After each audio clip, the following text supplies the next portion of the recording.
Você trabalha no audiovisual ou é um curioso sobre os segredos por trás das câmeras do cinema e da televisão? Pois então, este é o seu podcast. Eu sou Adalto Lima Neto, diretor e produtor audiovisual. Estou aqui para te levar aos bastidores deste mundo tão fascinante através de histórias contadas por profissionais que fazem essa mágica acontecer. Prepare-se para se surpreender, se emocionar e cair na risada com as narrativas que serão compartilhadas aqui. Vamos juntos? Porque afinal de contas, fazer cinema é sempre cedo, longe e demora.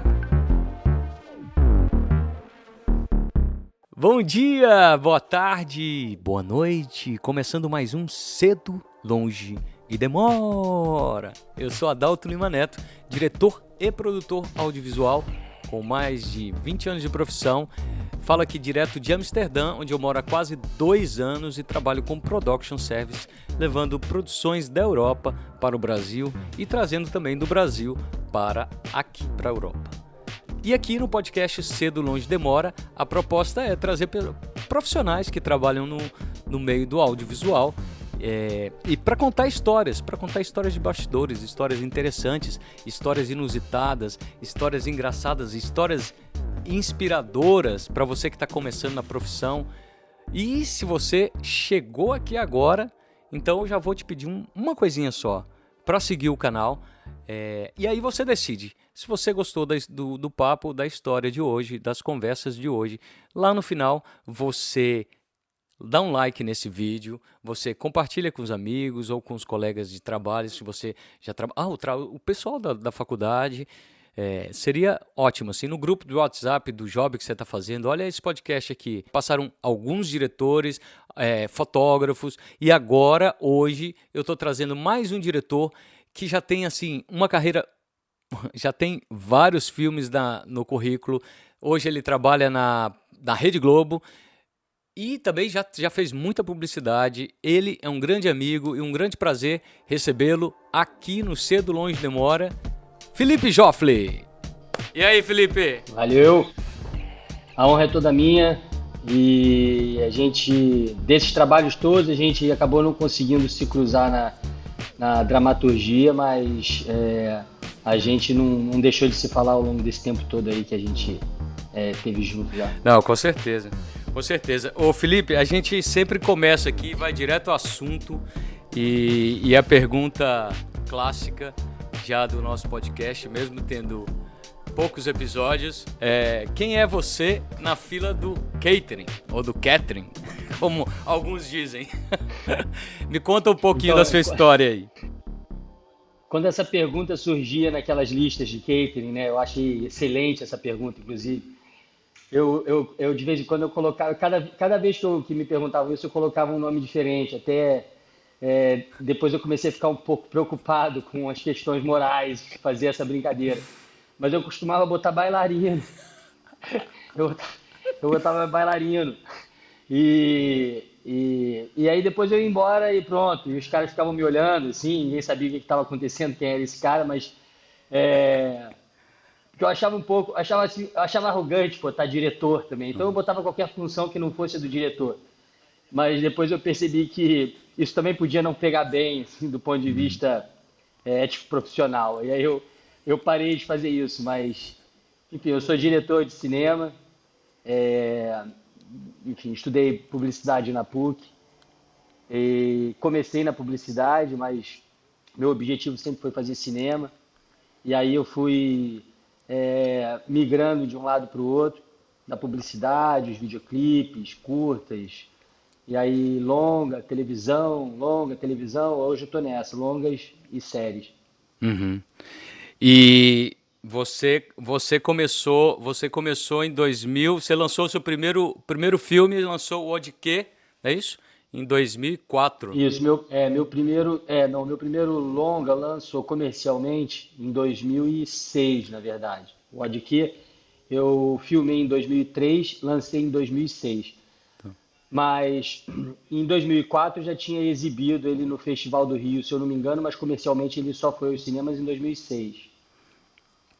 O Odquê tem uma história interessante, né? Assim, de uma luta muito grande para fazer ali o primeiro longa com os recursos assim, né? Começando a carreira, né? Não tinha muito tempo, mas como foi isso assim? Como que é começar a carreira e fazer o primeiro longa? Então, eu sempre olho para o ODQ, eu tenho que sempre olhar um pouco para o ODQ para entender o significado dele, a ressignificância dele à medida que a vida minha vida vai seguindo. É, é, à medida que a minha carreira vai seguindo, eu vou olhando para o ODQ para entender a influência que ele teve nessa trajetória e para continuar tirando dele um bom exemplo de se reinventar, assim, sabe? Uma boa razão para estar se reinventando. Ou seja, eu sempre olho para o ODQ como um bom exemplo da minha vida. Então eu olho para o ODQ e falo, pô, no ODQ eu fiz isso, o ODQ foi muito transformador para mim. Eu acho que principalmente por conta, é, naquele momento, de não de me reinventar, mas de me inventar, porque eu percebi que não fazia muito sentido, não estava dando muito certo esperar que as pessoas investissem em mim no momento em que as pessoas estavam todas precisando investir nelas mesmas.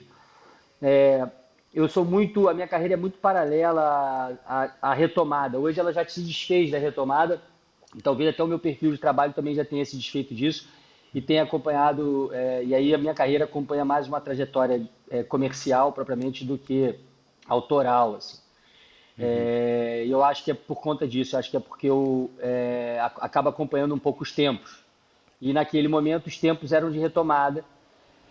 Eu queria fazer cinema a qualquer custo, mas não via muito caminho dentro das políticas de cinema, dentro dos relacionamentos que existiam na época. Os diretores eram os produtores eram os diretores, era uma coisa, era muito autoral, era muito difícil você ter algum produtor que contratasse um diretor, principalmente um diretor estreante. A gente não tinha muito mercado para isso na época. Eu cheguei a insistir em algumas conversas, etc., mas as coisas não andavam e aquilo me deixava um pouco aflito, um pouco ansioso. É, Resolvi fazer por conta própria, né? Eu tinha acabado de rodar um curta nesse formato de ação entre amigos, assim, uma coisa com esse perfil amador, um pouco após o perfil universitário, mas ainda é, dentro de padrões assim amadores, né, de chamando os amigos para ajudar e pedindo, batendo na porta da casa dos amigos para fazer de locação, da avó, do Uhum, tio. A uhum. gente fez um curto assim, é, e funcionou. E aí funcionou porque a partir desse movimento de entender que naquela produtora que eu trabalhava ela tinha os recursos para isso, eu poderia num final de semana juntar aqueles recursos, pedir autorização do dono da produtora, juntar o que eu pudesse de ponta, na época ainda era filme, então a gente usava os restos de filme para fazer outros filmes. Então, esse movimento deu certo, e deu certo de uma maneira muito quase revés, assim, porque numa madrugada eu estava lá editando, o dono da produtora estava saindo mais tarde, entrou na sala e falou, isso aí foi aquilo que você fez no final de semana, deixa eu dar uma olhada. Aí eu dei um play para ele assistir, pô, ele ficou chocado, ele adorou. No dia seguinte, quando eu cheguei, pediram para eu subir na sala dele, ele falou, pô, agora você vai trabalhar comigo. Eu era um estagiário da produtora, e aquilo foi a razão de eu ter começado a trabalhar como assistente de direção, no caso, assistente de direção do dono da produtora. E eu digo que foi um revés, porque aquilo me ocupou de uma determinada maneira e me abriu a porta da profissionalização, porque aí eu ia começar a ser remunerado, coisa que eu Oh, não era. Eu ia começar a ter uma rotina naquela produtora, ia grande começar a avanço, ter hein? um significado ali dentro que o curta ficou para trás. Eu editei, finalizei, acabei não exibindo em lugar nenhum, fui exibindo para os amigos, carregando cópia debaixo do braço. Isso foi um pouco frustrante também, foi um outro exemplo para que isso nunca mais se repetisse. Ou seja, não há nada mais importante que você concluir uma obra que você começou. E apesar de eu não ter concluído essa foi a única. Depois disso, tudo eu me dediquei até o fim para que eu conseguisse exibir. né? Uhum. Até por conta da responsabilidade que você tem com todas as pessoas envolvidas. Então foram muitos favores que foram feitos, muitas pessoas que se envolveram, muitas pessoas que precisavam daquela obra exibida para também seguir a carreira delas, né? Claro. E isso não aconteceu, isso foi muito frustrante, mas a partir dali eu tive um insight de que eu poderia fazer aquilo em termos de minutagem, era um curta de mais ou menos uns 15 minutos, que eu pensei, se eu fizer uns 5, 6 desses, talvez 18 desses, eu faço um longa. Então eu não vou mais. Eu vou pensar isso vezes 8, ou seja, todo o trabalho que eu tive vezes 8. Quantas diárias foram? Duas, vezes 8. Quanto que eu gastei? Vezes 8. Quantas pessoas eu chamei? Quanto trabalho elas vão ter? Então eu fiz essa multiplicação meio óbvia para entender que eu precisava produzir minutagem, né, para chegar a um longa, e para isso eu precisava investir naquela mesma proporção e aí fazer uma consideração de que trabalho seria esse, ou seja, os favores seriam maiores, né? Os desenvolvimentos também seriam maiores, mas a recompensa também seria maior para todo mundo, porque aí no caso eu estava propondo de fazer um longa-metragem. Então as pessoas, bem, eu estaria participando de um longa, isso para todo mundo também era um bom convite. E aí eu fiquei nessa faço, não faço, faço, não faço. Aí eu fiz uma cirurgia no braço, quando eu estava me recuperando, estava com tanta dor, que eu resolvi. Aí eu fiz uma viagem, Uhum. na verdade, nessa viagem, eu não me lembro que ordem foi, eu acho que eu viajei e fiz o curso. Eu sei que eu fiz uma viagem para Nova York e nessa viagem eu tive a oportunidade de fazer um curso desses é, crash courses, que são cursos De rápidos, assim, verão, sabe? tipo curso Cursos de verão. de 2, 3 dias, tipo workshop. Sei. Aí eu fiz um workshop com Dove Simmons. Depois esse cara virou tipo um cara super badalado desses cursos rápidos, assim, viajou o mundo dando esse mesmo Uhum. curso.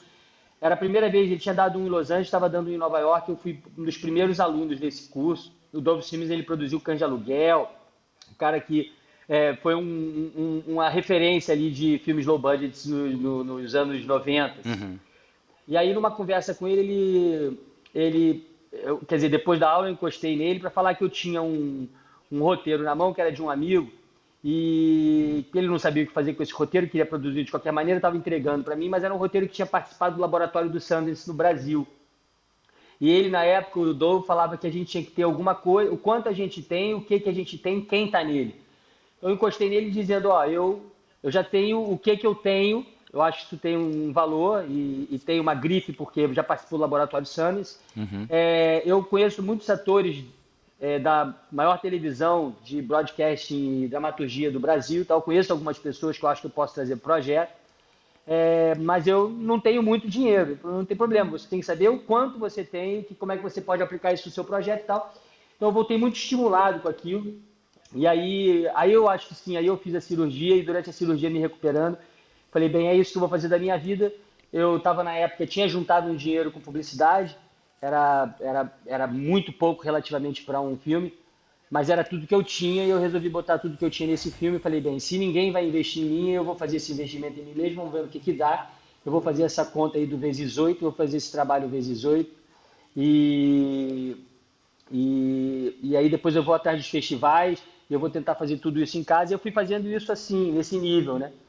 E eu acho que assim, o maior aprendizado que eu tirei disso é o investir em mim mesmo. Ou seja, não ficar Sensacional. esperando muito dos outros. Ou seja, eu me fabriquei como diretor assim, da noite para o dia.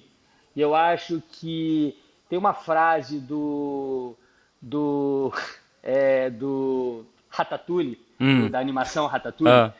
que eu acho muito boa e que eu me inspiro nela, que tem uma hora que ele diz, já perto do final do filme, que ele fala "Anyone can cook", né? Tipo, o garoto não sabe que ele tem aquele talento, mas o Ratatouille diz para ele que qualquer um Qualquer um pode, pode. né? E eu acho isso sobre a direção, especificamente sobre a direção. Acho que qualquer um pode dirigir, de verdade. Uhum. É, porque é um trabalho coletivo, muito colaborativo, participativo. Então você vai ter muita gente fazendo com você. Você precisa ter algum conhecimento, obviamente, mas Uhum. todo mundo tem algum conhecimento. E o cara não vai fazer cinema sem nunca ter assistido, sem nunca ter consumido, sem nunca ter pensado em como fazer, ou como se faz. Então fazer é um aprendizado e ao mesmo tempo é um resultado, é um processo artístico. Então Então acho que anyone can cook. Tipo, Anyone can direct as well. isso funciona perfeitamente.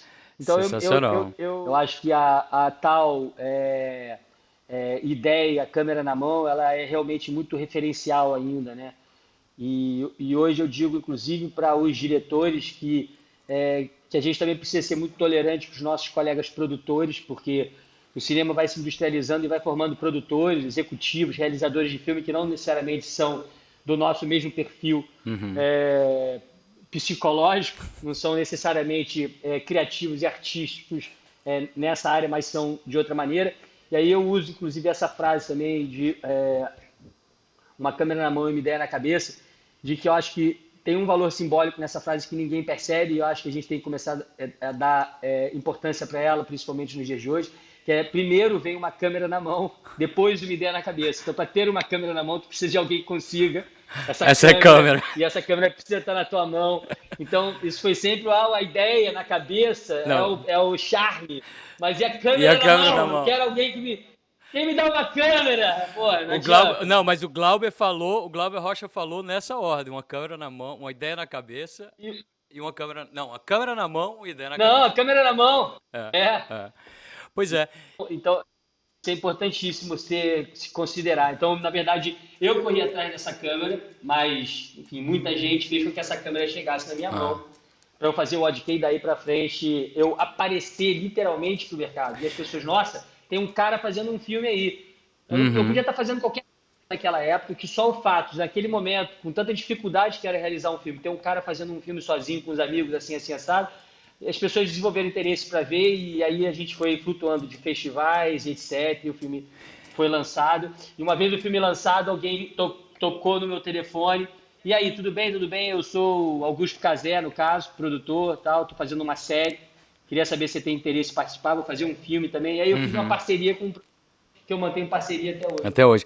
Que aí foi cilada, muita calma nessa hora, Aí, e aí exatamente, comeu. exatamente. Esses três com ele. E aí depois eu fiz outros filmes com outros produtores, mas a gente continua trabalhando. Daí eu fui para Globo e, enfim, E aí, eu é acho isso. que. Não, só voltando aqui um pouquinho, eu também fiz esse. Depois, em 2015, eu fiz esse curso com Dove Simmons aqui em São Paulo. Ah, viu? Aí, Olha isso, não sabia que você tinha feito esse curso.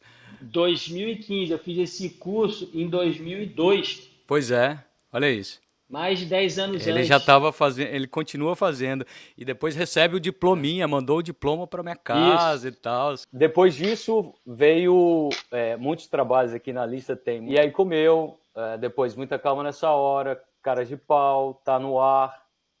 Nossa, e muitos aqui, né? Recentemente Fervo e Nas Ondas da Fé, que foram dois no mesmo ano, né, Felipe?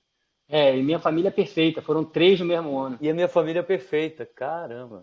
E ainda fiz o documentário do Carlos Burles, Gigante por Natureza. E aí você ficou muito num núcleo de humor ali, né? E desde o Cilada, na É. verdade, você tem um pouco dessa pegada, assim, de dirigir humor. E aí, nessas andanças aí pelo humor brasileiro, você tem algumas histórias para contar pra gente. Você tem algumas histórias de bastidores, assim, histórias que a gente vive, né? Por essa profissão ser tão diferente, tão incomum assim, né? Acho que você tem um pouco de história para contar. Você lembra de uma história que você pode, pode contar pra gente onde o humor estava envolvido também ali por causa dele ali aconteceu uma coisa esdrúxula ou complicada para alguma situação complicada? Ah, uma vez, tá bom, tem uma história boa. Lembrei de uma muito boa. Muito boa, mas eu não Pronto, posso dar pronto. nomes em hipótese alguma. Tá A gente bom. estava Sem fazendo uma nomes, por cena de. favor. A gente estava fazendo uma cena de dois policiais bem vagabundos, tá? Uns personagens. Dois policiais enrolados pra caramba. E, e aí a gente estava fazendo essa série, essa sequência num carro. Eu estava com a câmera dentro do carro, eu e o câmera, né? A gente sentado no banco de trás, um técnico de som na mala. E a gente gravando um over the shoulder, por trás dos ombros desses dois personagens, que são dois policiais atrapalhados. voltando de uma investigação. Aí a gente estava rodando isso aqui na Zona Oeste do Rio, que é um lugar relativamente perigoso, porque mistura um pouco da questão já dramática da cidade com tráfico de drogas Uhum, e uhum. quadrilhas, etc. É, e a milícia e tudo mais. Então a gente estava num lugar super difícil. E aí a segurança Tá. da empresa estava meio que acompanhando a gente, num outro carro mais para trás. E a gente estava num carro de polícia, com bigorrilho, com tudo, com dois caras vestidos de polícia, etc. Então era mais perigoso ainda. Só que os Nossa. dois atores, eles também são dois caras com parafusos a menos. E a gente deu umas 3 voltas no quarteirão, foi numa determinada região que já era até um pouco afastada de onde a gente devia estar. Eu queria um plano um pouco mais longo, estava um trânsito e tal. A gente conseguiu fazer o plano, deu certo, eu falei, tá ótimo.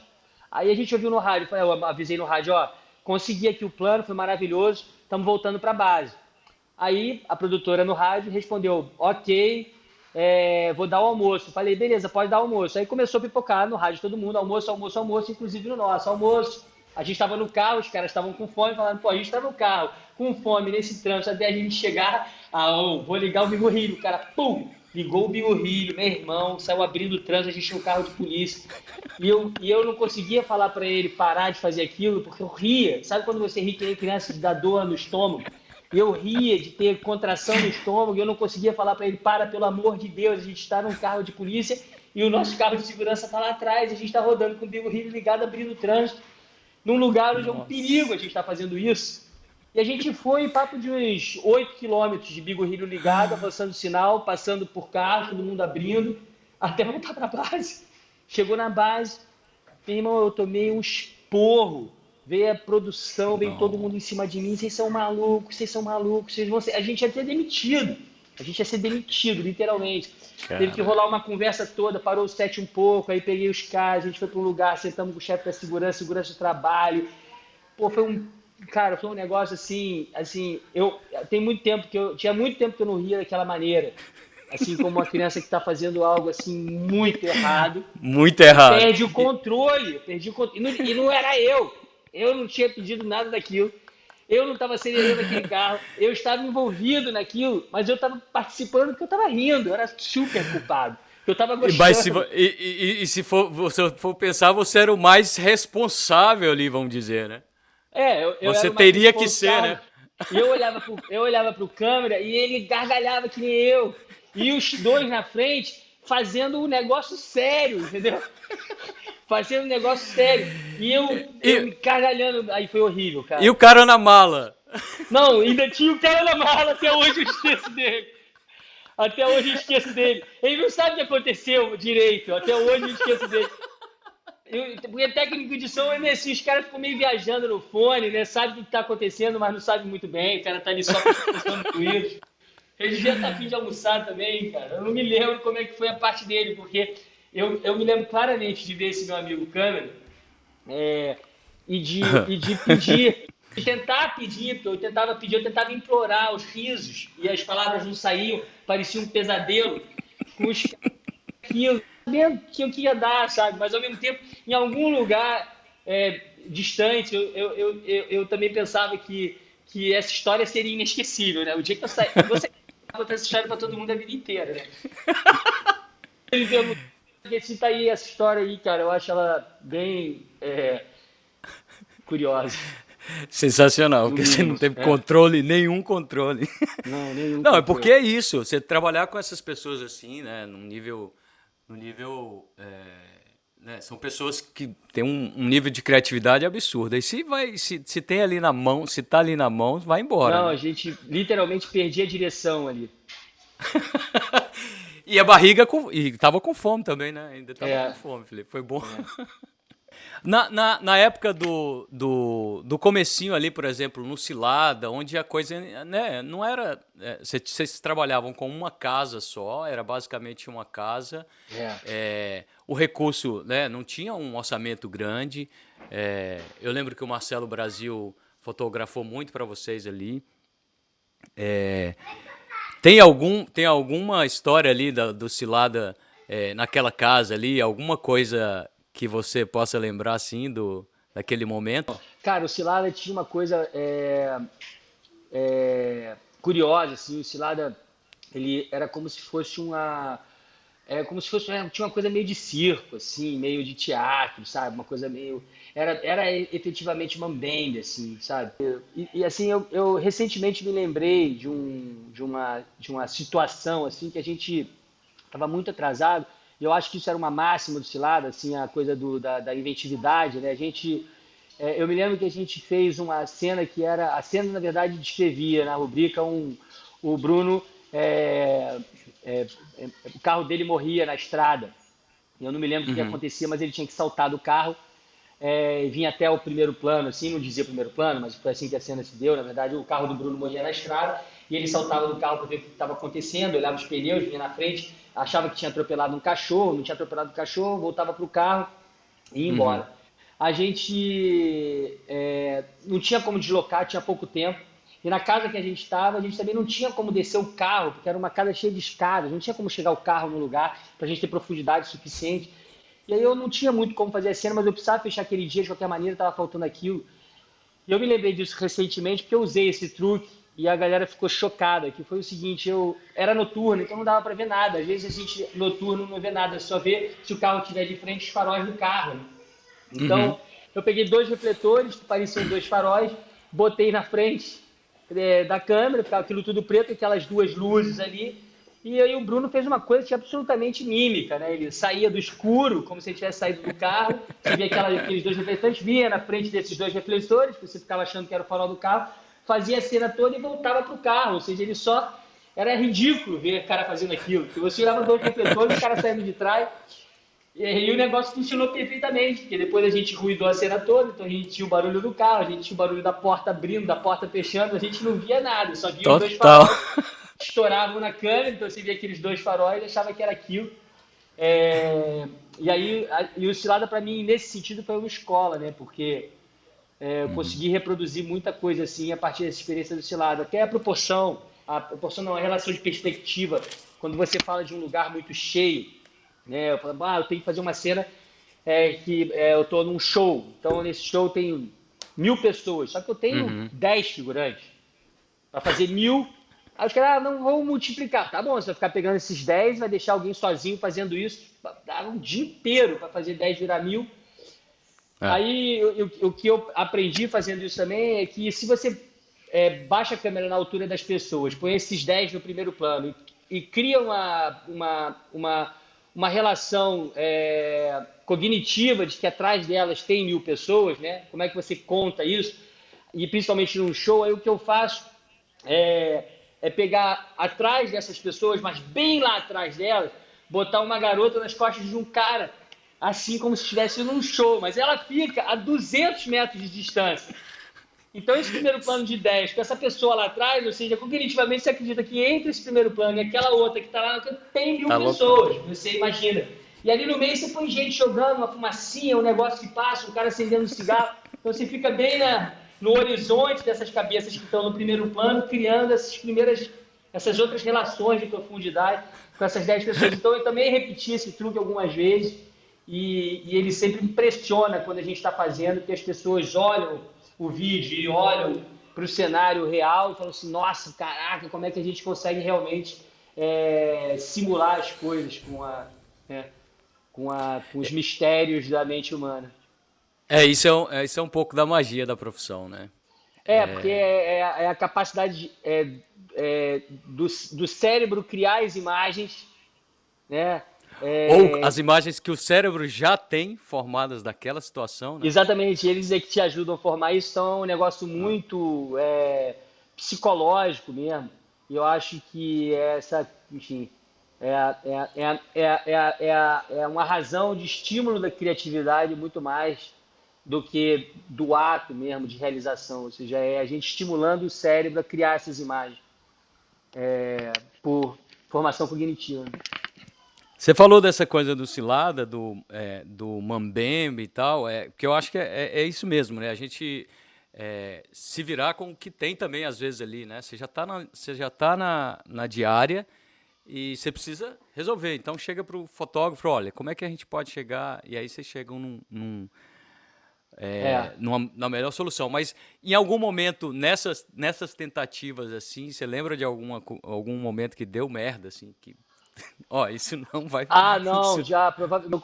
Eu tento apagar das memórias, mas eu consigo lembrar das histórias engraçadas que fazem a gente chegar a isso, né? Eu já tive uma situação de uma cena toda programada, de um cara dirigindo, câmera car, não sei o que lá, babá, tudo pronto. Na verdade, nem era uhum, câmera car, a gente não tinha o câmera car, foi isso. Era um carro de época, a gente não tinha câmera car, então a gente estava preparado para rodar a cena. Quando o cara chegou, o cara falou que não sabia dirigir. Então a gente não tinha como fazer a nossa. cena porque o ator não dirigia. Ninguém perguntou para o ator se ele dirigia. E aí ele falou, não, mas eu não dirijo. E aí eu tinha programado fazer dentro do carro, mas era um carro de época, o carro de época é, tinha vindo num cambão, num reboque, né? Aí a gente subiu o carro no reboque, E tentou, vamos tentou colocar fundos que a gente identificava que a gente estava 2 metros de altura, mas o alto. carro não parecia que estava Aham. voando. E a gente solucionou bem pra caramba a cena, sabe? E a gente solucionou muito bem. Hoje essas soluções, elas são é, é, razão também para efeitos artesanais, assim, né? A gente Uhum. hoje vê muito isso na internet, pessoal brincando com janela de avião, pega uma tampa de privada, mete a cara do lado, fica parecendo uma janela de avião. O outro garoto Total. parecia que estava no cavalo, rodando um negócio de. E aí um galho passando atrás. Essas curiosidades são maravilhosas, né? É, o Michel Gondry vinha muito com essa pegada nos clipes que ele fazia, de Isso, ter um pouco de coisa artesanal também, isso, brincar com aquilo ali, né? E aí, exatamente. aí ele levou pro brilho é, E essa não, e ele ainda levou ao máximo dessa potência no Rebobine, por favor, no Rebobine, por favor, também. que é dele também, né? Que é dele também. É É, isso. que é No dele. Rebobine, por favor, ele ainda extrapola isso, fazendo, na verdade, a metalinguagem desse próprio processo dele, né? Porque o roteiro pedia, né? É, O roteiro o roteiro não pedia à toa, provavelmente ele pedia para o roteiro pedir, ou então o roteiro total. pediu que fosse ele fazendo, porque aquilo era perfeito para ele, né?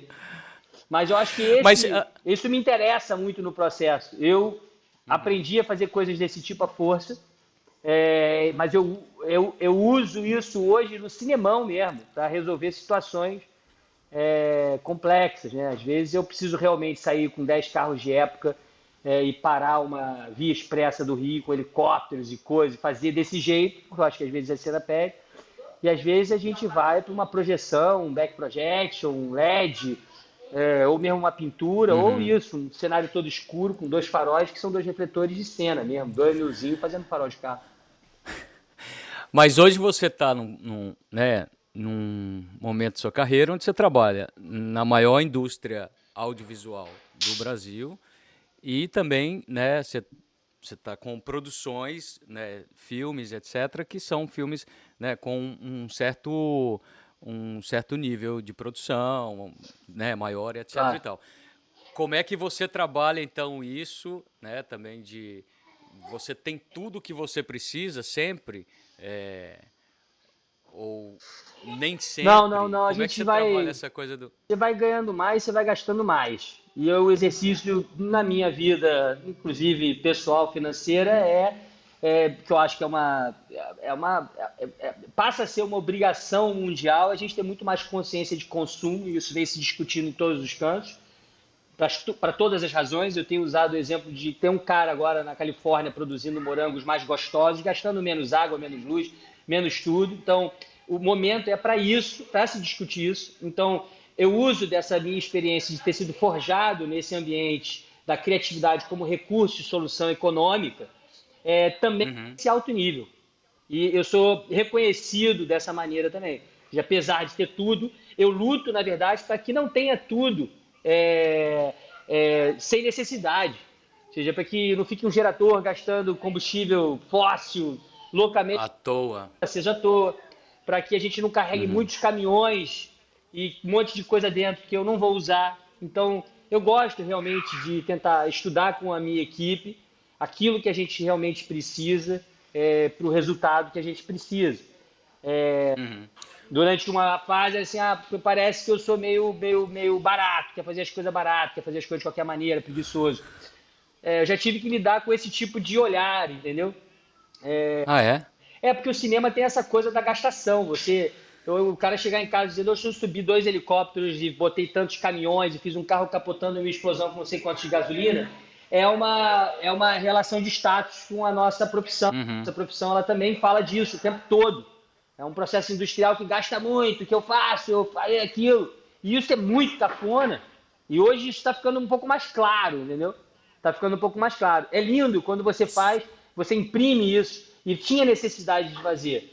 Agora, é péssimo quando você faz e você não vê, quando você Não faz tinha propósito. no interesse da prática e no exercício daquilo, daquela maneira, para dizer que Uhum. fez, do que realmente você usar aquele recurso, com essa necessidade. Eu já tive situações, mas a gente pode fazer isso com drone. Eu falar, não, não pode fazer isso com drone. E chegar à conclusão de que não dá para fazer com drone. Então a gente tem que pegar um helicóptero, só que a gente vai subir o helicóptero, fazer isso e vai voltar para casa. Então, eu já tive nos dois lados, mas eu acho que Uhum. você participar com o produtor, e por isso eu estava falando lá atrás, a gente precisa ser mais tolerante, mais parceiro do produtor, e não dizer, a produção disse isso, a direção está querendo. Essa coisa também já não pega bem mais, sabe? Esse racha de produtores Uhum. e diretores Uhum. ficarem rivalizando por como as coisas devem ser feitas. Eu acho que eles devem trabalhar na mesma sala, sabe? De preferência. Eu me lembro muito bem disso quando eu fiz assistência para você, num trabalho aí no Rio.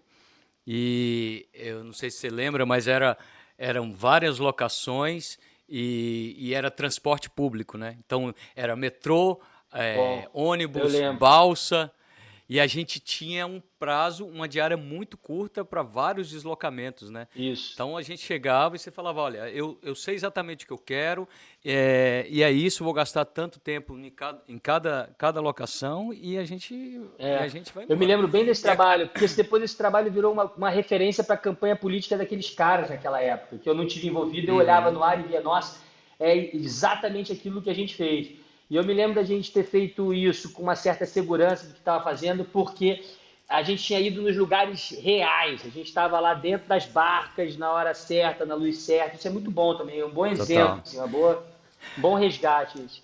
Então eu vou resgatar outro que eu acho que ainda é melhor ainda e que mostra um pouco da sua sensibilidade como pessoa, como diretor também. A gente tinha um filme, era o aniversário de Salvador, Uau, aquele ali e, foi e demais. aí e aí a gente teve a oportunidade de estar no dia da premiação da rainha do Candial, não, do Candial não, da Beleza rainha Negra, da Beleza Negra, do Carnaval, em 2000 e, do Ilê. 2011, no Ilê. Aí você falou, olha, eu só preciso de uma câmera, a gente bota a gente lá dentro e eu preciso só de uma câmera que eu vou fazer as imagens sem interferir em nada. E eu me lembro muito bem, a gente não parou né, o evento que tinha, que era Claro. exatamente para a premiação da Rainha Negra do ano.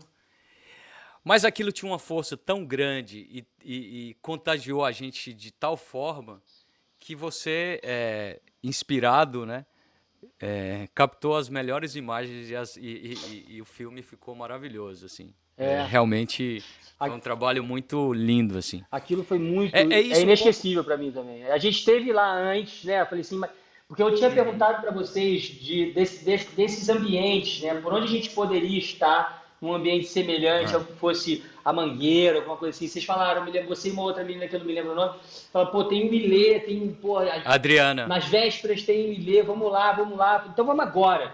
Então vamos agora, então vamos agora. A gente entrou no táxi e foi. Era uma sexta-feira, se eu não me engano, um sábado, sei lá. Subimos exatamente. sozinho o Curuzu.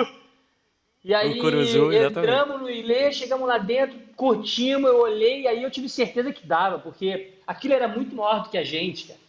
Muito maior do que a Uhum, gente. muito Aquilo não maior. se reproduz, né? E a gente teve a sorte de chegar lá no dia do show do Lenine, então a gente curtiu o show do Lenine, viu.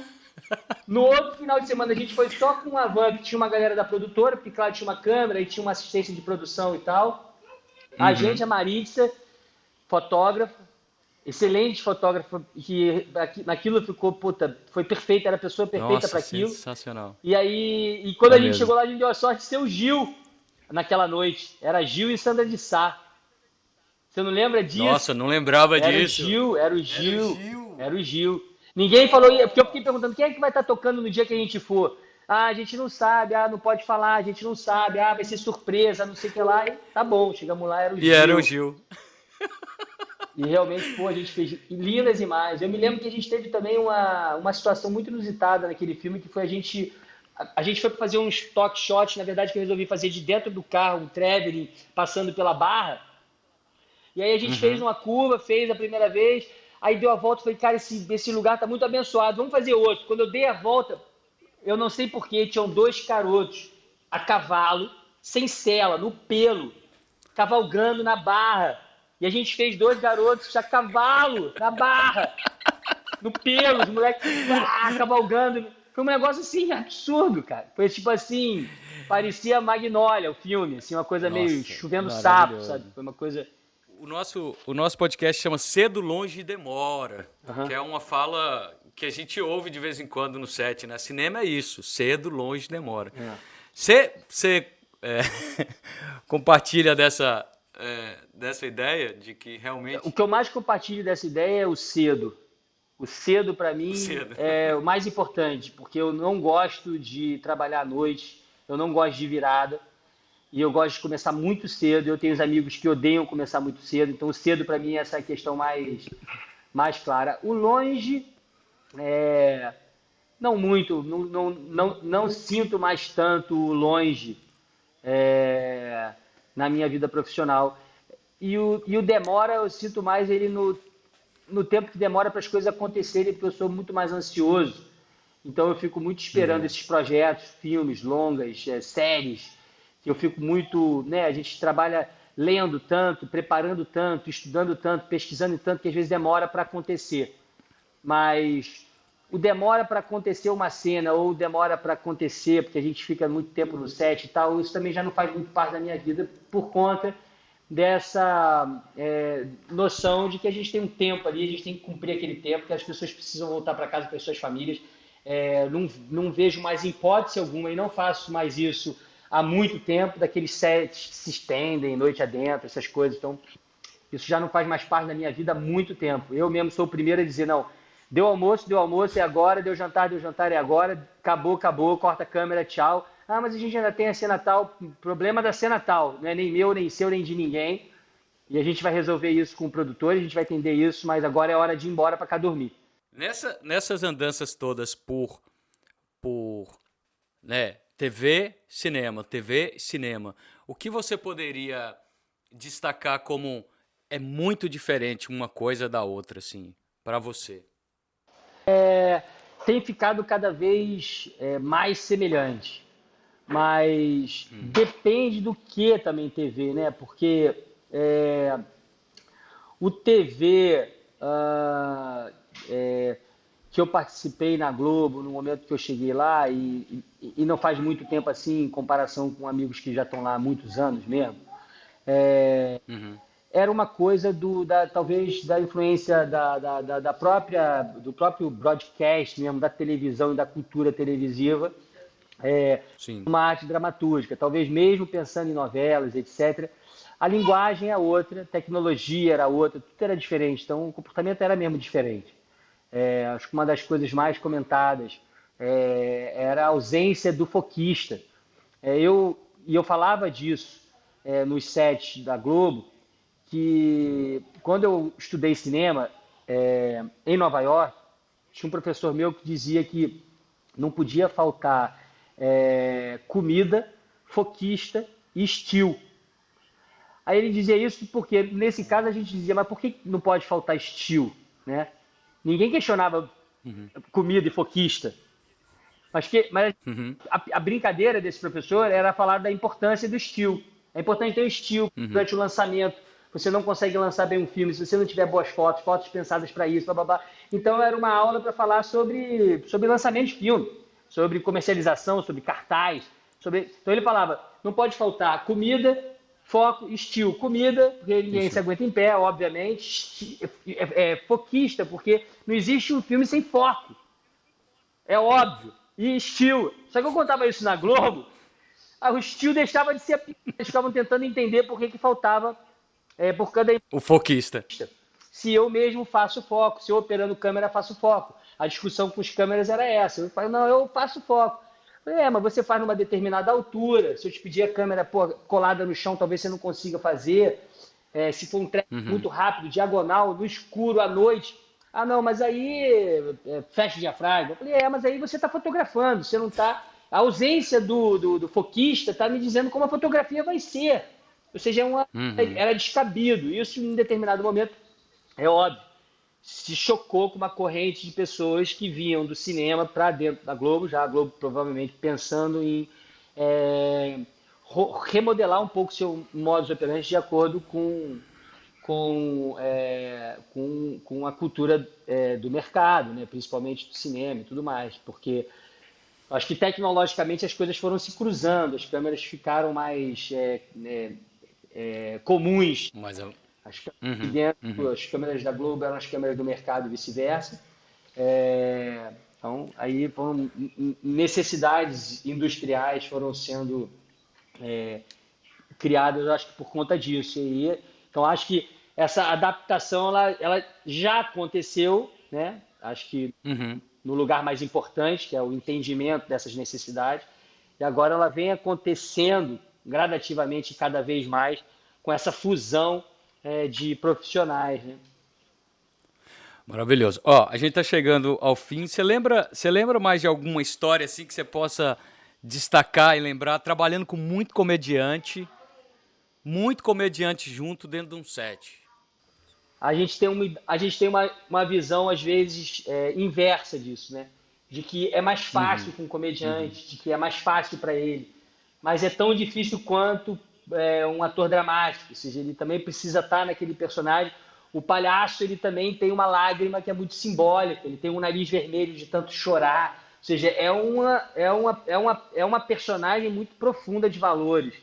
Então é muito diferente disso, né? Do que a gente Nossa. acredita normalmente. O humorista, não, vamos ter cuidado, vamos né, dar conforto, carinho e criar condição para que ele possa trazer o melhor dele nesse lugar, mas que a gente perceba isso como uma profissão, como uma vida na batalha da observação do ser humano. Né? Eu imagino que você está falando isso depois de alguns anos de trabalho, né? Não, depois de ter Foi, convivido não com foi, tantas não dessas foi- pessoas, né? Então, mas você aprendeu, você foi aprendendo aos poucos essa relação e aprendendo com eles até como tratá-los dessa forma, assim, né? Porque Não foi você tinha essa ideia antes, assim, quando você começou ali, lá no comecinho, com muita calma nessa hora, com não, não, cilada não, ali, você não, não, tinha? não, não, não, não tinha. Pelo contrário, eu acho que eu tive logo essa percepção, para falar a verdade.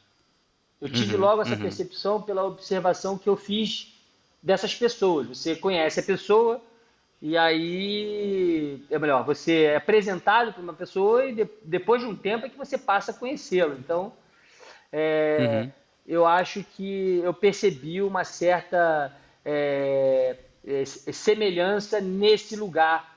Era, isso era um pouco comum a todos esses colegas humoristas. E claro que são pessoas distintas, são personalidades completamente distintas, mas Claro. se existe um lugar que aproxima, talvez, dessa ideia de que existe uma unidade entre os humoristas, talvez a unidade dos humoristas está muito mais no drama do que na comédia. Na Está comédia. muito mais no drama do que Eles na falam comédia. muito isso, eles expressam muito isso, assim, né? Das pessoas abordarem eles e falar, conta uma piada aí, né? O mais clássico é esse. Conta uma piada aí pra eu rir. Tipo, parece que né, um objeto contador de histórias e de piadas pra fazer a gente rir. É, E, na verdade, o que você tá falando é completamente o oposto disso, né? é uma maneira diferente de se relacionar com o mundo através da sua arte cênica, no caso, através da comédia, mas é apenas um ponto de vista, mas Tá, eu vou encaminhar para a última pergunta. que eu acho que todos os projetos que você passou né, tem suas peculiaridades, mas eu queria destacar o Tá No Ar, assim. O Tá No Ar, ele tem uma importância, né, o momento dele e como ele foi conduzido ali. Como foi para você trabalhar no Tá No O Ar, Tá No Ar, Felipe? eu entrei no Tá No Ar na segunda temporada, então eu não participei do processo de desenvolvimento da obra, e eu tive a oportunidade, na verdade, de querer fazer parte daquilo sem saber que um dia eu faria, porque eu assisti a primeira temporada, eu tinha amigos envolvidos, então eu pensei, puta, adoraria estar nisso. E aí veio o convite, então eu entrei com muita disposição. E aí eu entrei com muita disposição e carregando muita experiência, porque era a minha entrada na Globo, e era a minha entrada num lugar que tinha como característica principal a multidisciplinaridade, ou seja, era um programa que falava um pouco de tudo que eu já tinha feito. Já tinha feito publicidade, já tinha feito clipe, já tinha feito filme, já tinha feito televisão, já tinha feito um pouco de tudo aquilo que estava lá. E já tinha feito todo tipo de publicidade, das mais baratas, as mais caras, das mais varejistas, as mais conceituais. Já tinha feito clipe de um monte de artista. Então, isso facilitou muito para mim. Eu acho que isso foi o que eu pude mais agregar para a história do Tá No Ar, assim, né, em termos de colaboração, porque eram 4 diretores, né? O Maurício Farias, que era um diretor artístico, o João Gomes, o Vicente e eu, né? Então, nós éramos 4 diretores, então era um trabalho coletivo, porque abriam-se muitas frentes para fazer tudo aquilo que a gente fazia, precisava realmente de muita gente, e eu, como tinha experiência em todos aqueles formatos, eu acho que eu pude agregar muito, sacou? No Tá No Ar nesse sentido, né? Então, essa, para mim, foi Legal. enfim, viver aquilo intensamente e poder praticar todas aquelas linguagens, aquilo era um absurdo, aquilo era um laboratório de faça o que você quiser. Fiquei 5 anos, Era sei lá, uma. 4, 5 anos, fazendo tudo. Eu fiz desde Game of Thrones, batalha na neve, até vendendo cafeteira da Polishop, assim, tipo, as piadas eram de todos os níveis, entendeu? E aí, a última pergunta é saber o que você está assistindo hoje que você pode indicar pra Eu gente. fico navegando nos streams, realmente eu gasto muito tempo, acho que todo mundo tem isso, né? Eu já outro dia estava passando lá num deles, de quadro em quadro, eu com minha mulher, né, naqueles thumbzinhos, esse. E minha mulher, esse não, esse sim, esse a gente já viu, esse não sei o que lá, daqui a pouco ela, esse a gente já viu, esse a gente já viu, amor, esse a gente já viu, amor, esse a gente já viu. Eu tinha dormido, eu dormi passando thumbs, ou seja, tá muito pior, o negócio assim é o cúmulo. O cara já não dorme mais. A piada era dormiu nos créditos. Não, dormiu procurando o filme. Então, Essa então eu não tinha escutado ainda. tipo, é o meu nível. Eu procuro tanto que eu durmo procurando. Então, eu às vezes vou atrás dos títulos antigos. Eu tenho assistido essa série, quer dizer, ela já não é nem tão recente, né, de 2019, chamada Muito 2019. Velho para Morrer Jovem, Too Old to Die Uhum. Young, do Nicholas Winding Refn, que fez Drive. É, eu assisti também recentemente um filme chamado O Sacrifício do Cervo Sagrado. Ah, nossa. Eu tenho uma história muito. Ele é muito curioso assim. E eu também estava deixando para ver depois por conta do tema. O tema talvez fosse me incomodar. Eu não estou preparado para ver isso agora. E aí Nossa. eu meio que criei coragem e, e aí assisti esse filme, adorei. Eu quase saí. Esse foi um dos poucos filmes que eu quase saí da sala, assim. Eu consegui resistir, mas realmente é É, muito forte. filme difícil. Realmente muito E, forte. e aí nessas procuras, eu assisti um filme que eu Uhum. nunca. Eu descobri um filme, na verdade, de 2013, que eu nunca tinha visto, que eu não sabia que existia, que é maravilhoso, chamado Tudo por Justiça, com o Christian Bale. Tá na Ah, não Amazon. assisti esse. Não assisti Então, esse. aí eu Pô. fico atrás desses filmes, assim, que são aqueles. É aquele filme médio, que de repente entrou em cartaz e saiu rápido, que Aham, ninguém aham. falou. E normalmente, assim, eu gosto de pegar e buscar os filmes a partir. Às vezes a partir do elenco. O que mais que o Christian Bale fez e que eu não vi, Fez. dificilmente vai ser alguma coisa ruim. E não foi assim, foi por acaso, né? Eu tava zapeando ali e viu, que filme é esse? Eu não conheço dele. Deixa eu dar uma chance, que filme maravilhoso. Então, Que tem esses ótimo. filmes que tem mais cara daqueles filmes médios que a gente via antigamente e que estão Aham. sumindo, né? Porque hoje a gente só tem os filmes gigantes da Marvel, ou então realmente os Ah, filmes de arte que são esses filmes da A24 que estão ocupando o mercado e ganhando tudo agora. São filmes sensacionais também, a série Beef, muito boa também. E é isso, eu ou seja, o tenho que não falta é desafiado. indicação. É, falei alguns aí. Ô, Ah, e ô séries também Felipe. documentais, eu gosto de séries documentais. Tem uma Ah, chamada Losers, que é muito boa, e uma chamada Untold.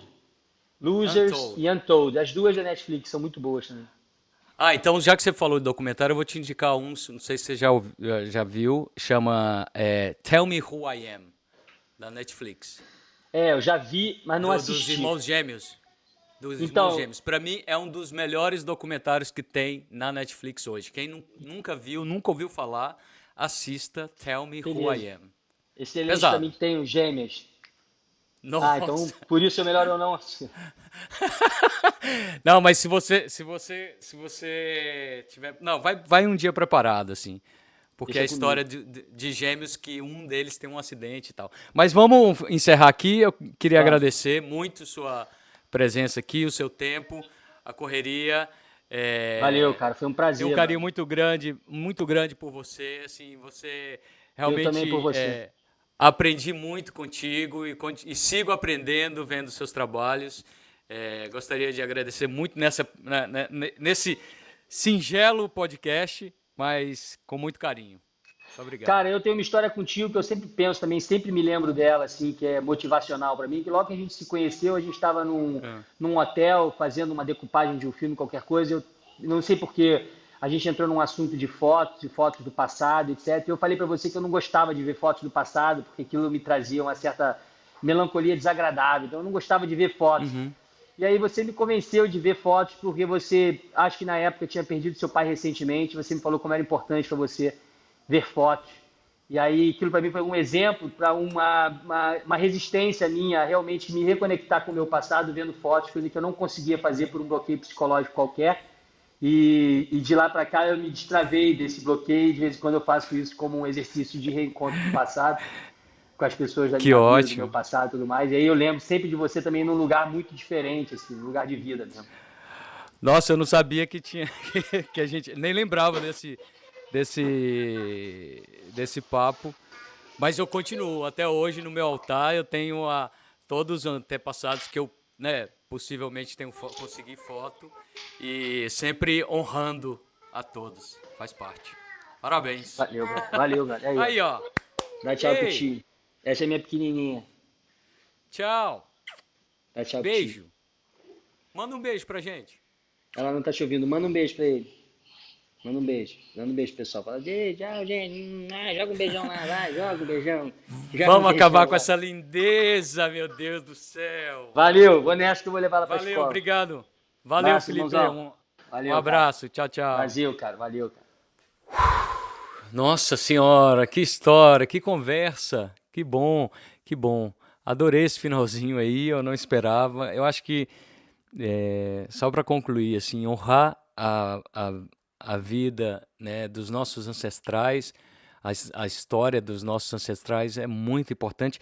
E não só a dos nossos ancestrais, né, a nossa história, a nossa vida, a nossa carreira.